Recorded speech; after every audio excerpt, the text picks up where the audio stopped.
नमस्कार, आप देख रहे हैं ऑनलाइन न्यूज भारत और मैं हूं आपके साथ मुनमुन रहमान। दोस्तों, बिल्किस बानो पे भले ही मोदी सरकार चुप्पी साधे हुए है। मोदी सरकार में वो महिला मंत्री जो नारी सशक्तिकरण को लेकर के ढोल पीटती हैं, नगाड़े बजाती हैं, भले ही वो महिला मंत्री चुप हैं, लेकिन देश के जो बाकी जिम्मेदार नागरिक हैं, जो सही को सही कहते हैं और गलत को गलत कहते हैं, वो लोग बिल्किस बानो के लिए लगातार आवाज उठा रहे हैं।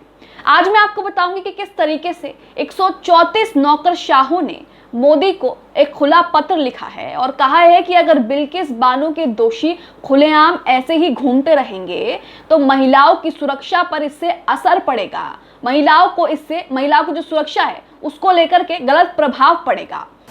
और इसके साथ ही तमाम देश भर में बिल्किस बानो को लेकर के, बिल्किस बानो के लिए लोग लगातार आवाज उठा रहे हैं और किस तरीके से बिल्किस बानो के समर्थन में प्रदर्शन कर रहे हैं और लगातार मांग कर रहे हैं कि जो 11 दोषी आपने रिहा कर दिए हैं उन्हें फिर से जेल में डालिए। वो भी मैं आपको दिखाऊंगी। सबसे पहले मैं आपको ये खबर दिखा रही हूँ जिसमें 134 नौकरशाहों ने मोदी सरकार को खुला खत लिखा है, जिसके बाद मोदी सरकार की मुसीबतें और भी बढ़ने वाली हैं। अब बोलता हिंदुस्तान का एक पोस्ट यहाँ पर देख रहे हैं, इसमें लिखा है 134 पूर्व नौकरशाहों ने सीजीआई को पत्र लिखकर कहा, बिल्किस के अपराधी खुले घूमेंगे तो देश की महिलाओं की सुरक्षा पर प्रभाव पड़ेगा, इन्हें तुरंत जेल भेजा जाए। तो जिम्मेदार नागरिक जो हैं देश में, उन्होंने किस तरीके से बीड़ा उठा लिया है बिल्किस बानो के लिए, वो आप देख रहे हैं और लगातार हम आपको दिखा रहे हैं।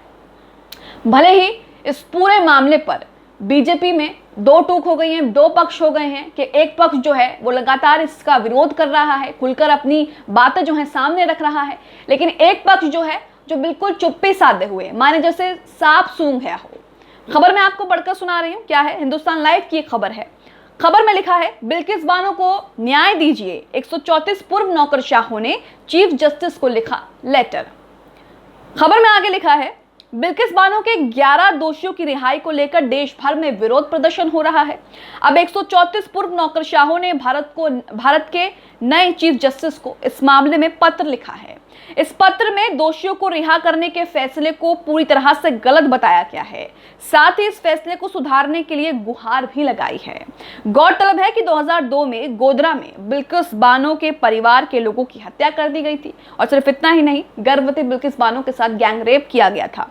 बाद में कोर्ट ने इस मामले में 11 दोषियों को जो है, 11 जो दोषी हैं, 11 जो लोग हैं, उनको उम्र कैद की सजा सुनाई थी, लेकिन 75वें स्वतंत्रता दिवस के मौके पर उनको रिहा कर दिया गया। उनकी रिहाई जो है गुजरात सरकार ने रिहा कर दिया। इन दोषियों को सजा माफ करते हुए रिहा कर दिया गुजरात सरकार ने। अब इसको लेकर के जो है देश भर में प्रदर्शन हो रहा है। इस फैसले का देश भर में विरोध हो रहा है कि आप इतने जघन्य, इतने संगीन, इतने गंभीर आरोप के लिए उन 11 दोषियों को रिहा कैसे कर सकते हो और किस बिहाफ पे, किस पे कर सकते हो।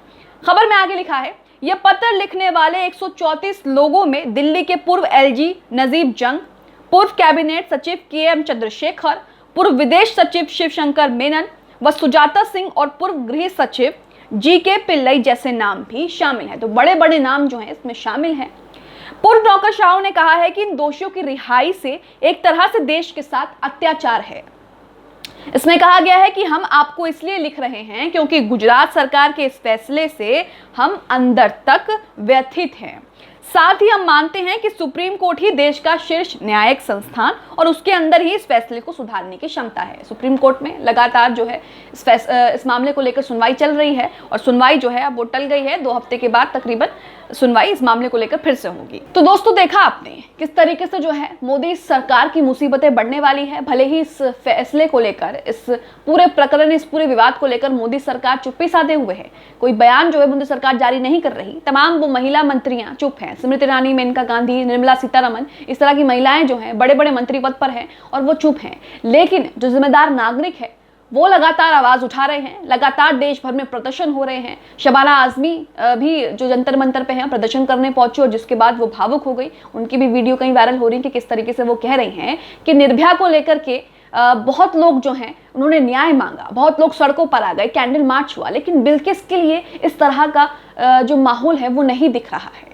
तो अब देखिए किस तरीके से जो है सरकार ने धर्म का चश्मा पहना दिया है। बिल्किस बानो के केस को भी धर्म के चश्मे से देखा जा रहा है, जो कि बेहद निंदनीय है। आपको सबसे पहले तो ये देखना चाहिए कि वो उस वक्त महज 21 साल की थी जब उनके साथ ये सब कुछ हुआ।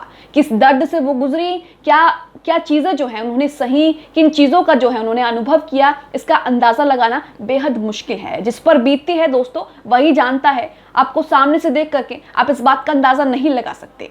उसके साथ न्याय करने की बजाय 11 दोषी जो थे, उसको उम्र कैद की सजा थी, लेकिन उसके बावजूद भी उनको रिहा कर दिया गया। एक और खबर मैं आपको दिखा रही हूँ जिसमें बताया गया है कि अलग अलग देश भर में जो है अलग अलग प्रदेशों में बिल्किस बानो को लेकर के, बिल्किस बानो के समर्थन में आवाज उठाई जा रही हैं और दोषियों को जेल भेजने की मांग की जा रही है। बोलता हिंदुस्तान की खबर मैं आपको दिखा रही हूं। लिखा है, बिल्किस बानो गैंगरेप और हत्या के दोषियों की रिहाई पर शबाना आजमी ने कहा कि हम अपने ही देश में किसी के सामने अपना सिर नहीं उठा सकते। देश के लोगों से सवाल करते हुए शबाना ने पूछा कि निर्भया के लिए एकजुट होने वाले लोग अब एक साथ क्यों नहीं हो रहे। ये सवाल लगातार उठ रहा है। जिस तरीके से निर्भया को लेकर के जो माहौल था, जिस तरीके का किस तरीके का जो है आपने सड़कों पर भीड़ देखी थी, कैंडल मार्च देखे थे, तमाम तरीके के प्रदर्शन देखे थे, कितना रोष जो है जनता में आ गया था। पब्लिक जो है वो सड़कों पर उतर करके मांग कर रही थी कि इन दोषियों को जो है फांसी दी जाए, इनको सख्त सजा दी जाए, ताकि ऐसा कोई जघन्य अपराध करने से पहले 100 बार सोचे। लेकिन बिल्किस बानो के लिए ऐसा नहीं देखने को मिल रहा। पूरा जो इन्वायरमेंट है बिल्किस बानो को लेकर के वो पूरा अलग है। दो जो पक्ष हो गए हैं वो यहाँ पर हो गए। खबर में आगे लिखा है, बिल्किस बानो केस के दोषियों की रिहाई के खिलाफ दिल्ली के जंतर मंतर समेत देश के तमाम शहरों में प्रदर्शन हुए। शबाना आजमी जंतर मंतर पर हुए विरोध प्रदर्शन में शामिल हुई। शबाना आजमी जब बिल्किस के बारे में बात कर रही थी तब उनकी आंखें झलक आईं। मीडिया से बात करते हुए वो बेहद भावुक भी हो गई थी।